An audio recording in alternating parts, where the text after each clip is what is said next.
Sucesión por causa de muerte. La sucesión por causa de muerte es el hecho jurídico por el cual una persona viviente ocupa el lugar de una persona muerta, pues en todos sus derechos extransmisibles, como las cuotas, en los bienes determinados que se designen en la sucesión. Esta está definida por dos clases, la universal y a titular singular. Donde el título universal en el derecho romano se refería a una forma de herencia en el que el heredero recibía la totalidad de los bienes y las obligaciones del fallecido. Quiere decir nombre, ciudadanía, sus bienes, todo. Mientras que el título singular era muy diferente, ya que este solo recibía los bienes específicos del fallecido. Bueno, de la herencia, sigue de la herencia. De la herencia era otra cosa que la sucesión en todos los derechos tuvo el causante. La herencia en el derecho romano fue un tema muy importante y muy complejo. De la herencia. Se decía que los romanos en el heredero sostiene y continúa como la persona jurídica del difunto. Esto quiere decir que formando en él solo una persona. Esto donde se sigue que el heredero sucede todas las relaciones jurídicas del difunto, tanto activas como pasivas, en la parte correspondiente de su porción de la herencia. Solo el heredero podía tener una cuota determinada al momento de la sucesión de su herencia. Y en la delación de la herencia se delata cuando alguno se llama. Y la delación de la herencia se delata cuando alguno es llamado a recogerla. Quiere decir o se dice que la herencia se defiere al heredero. Esto es pues que se pone al alcance de la persona que va a coger los bienes del difunto. Actualmente también la delación de la herencia es un llamamiento como actual de la ley, donde el heredero puede aceptar o negar su herencia o la sucesión del difunto.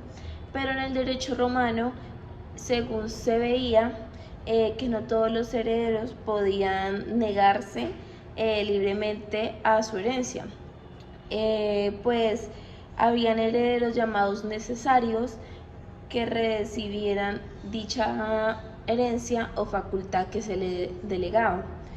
La delación de la herencia tenía un lugar generalmente a la muerte del causante.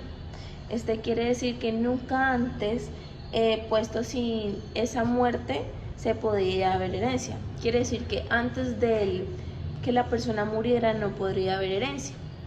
Y esto no, si la persona no moría, no había delación de la herencia.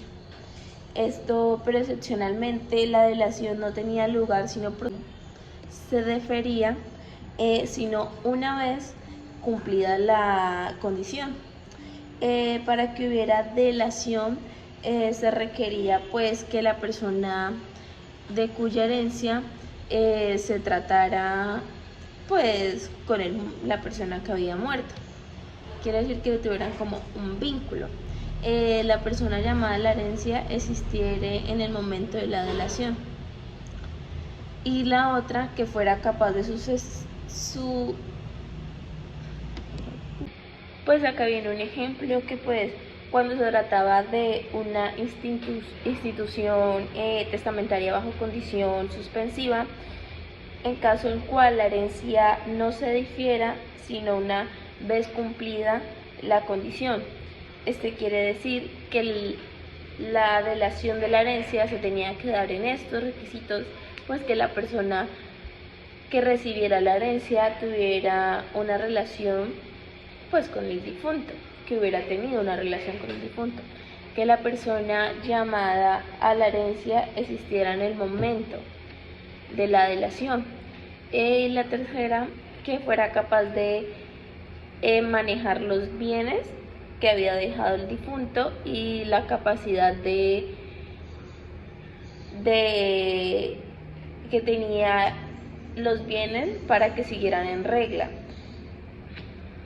En esto, la herencia, pues, en el derecho romano se dividía en estas dos categorías. La herencia testamentaria se producía cuando el testador había hecho un testamento válido antes de su muerte, quiere decir que había dejado el testamento antes de que se muriera.